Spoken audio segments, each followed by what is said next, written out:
Brewers had the perfect man in-house when Craig Counsell left for Chicago. Pat Murphy, who'd been there, as you mentioned, for 8 years, the new manager of the Milwaukee Brewers, joining us on the stove this morning. Murph, good morning. Good morning. I would imagine this is as seamless a transition for you personally as it is for the club moving into 2024. How are you feeling as the big league manager for the first time getting the keys to the castle by yourself? Well, I tell you, I don't really feel that. I just feel like it's another great season, another great opportunity, to be honest. Seamless. I mean, there's always transition. We've got a great coaching staff, and we're excited to get after it. So you mentioned coaching staff because the past 8 years you were the bench coach. So you were standing next to Craig Counsell. I would assume there is a pregame plan that goes on before the day starts. But take me into maybe once the game's going and the conversations, how often you guys were like bouncing things back off each other during the course of the 9 innings. Billy, I've known Craig since he was 17, so we didn't stand right next to each other. We would have killed each other. Our personalities, if you know us, we're kind of much different on how we do things. But, I kind of had a good feel of what he wanted, and I had a good feel of what he was thinking, and he had a pretty good idea. And sometimes it was just like a little glance or a look or maybe a comment, and then we'd fight about something, and then, he'd make his decisions, and he was a tremendous decision maker. So Ricky Weeks coming in is not listed as the bench coach. It's the associate manager. I'm assuming that's going to be the tandem right there. Do you see that going kind of similarly, or do you think he might stand next to you a little longer? He probably won't want to stand next to me either.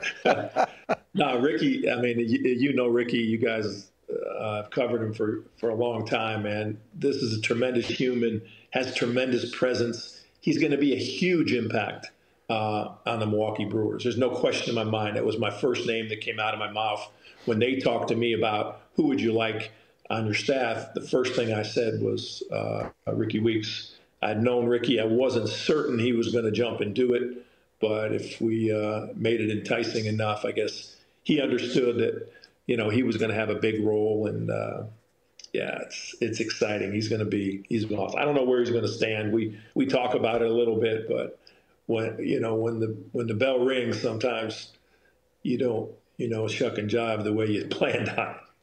Hey, Murph, your club is so interesting this year for so many reasons, and I want to hit you with a couple of names. Give us some thoughts. Rhys Hoskins comes aboard. We love the signing. We love what he adds to your lineup. What kind of dialogue have you had with Rhys, and what are you expecting from him in 2024?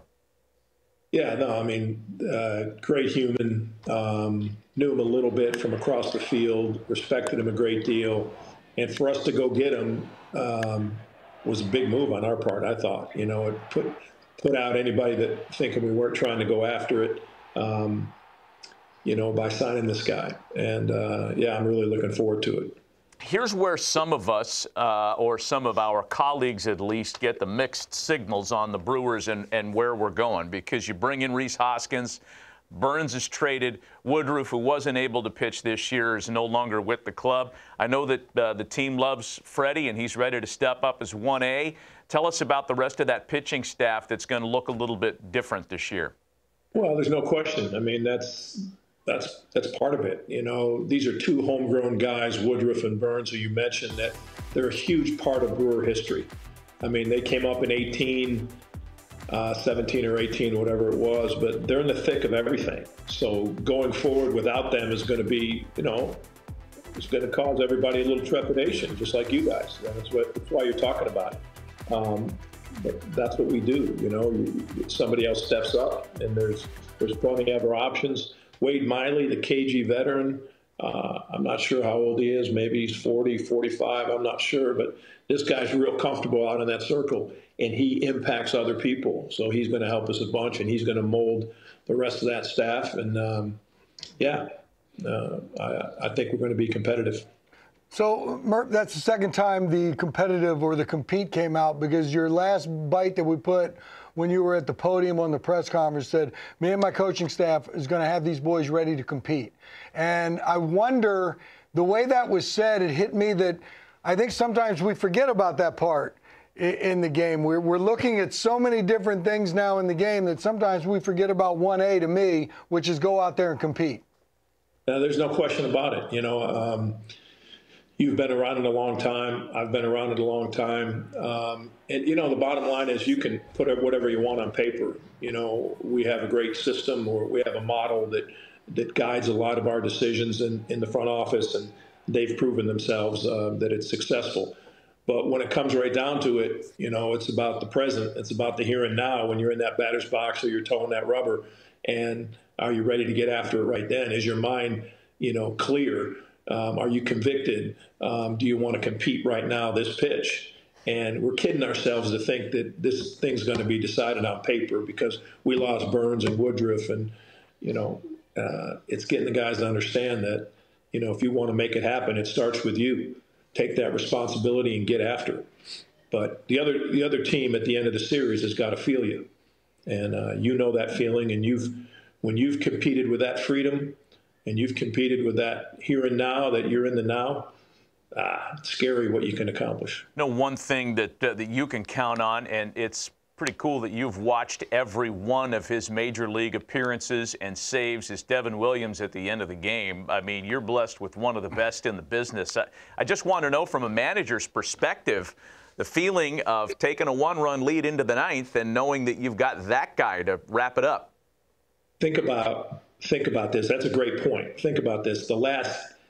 I've been with the Brewers now, I think, 9 years. You talk about blessed, you know what I mean? Think of the other guys before Devin. But Devin, I think, is the most underrated of all, because I look at it and what the guy has done is just incredible. And he's been so consistent. And he loves being out there. He wants that situation. And, man, we are blessed.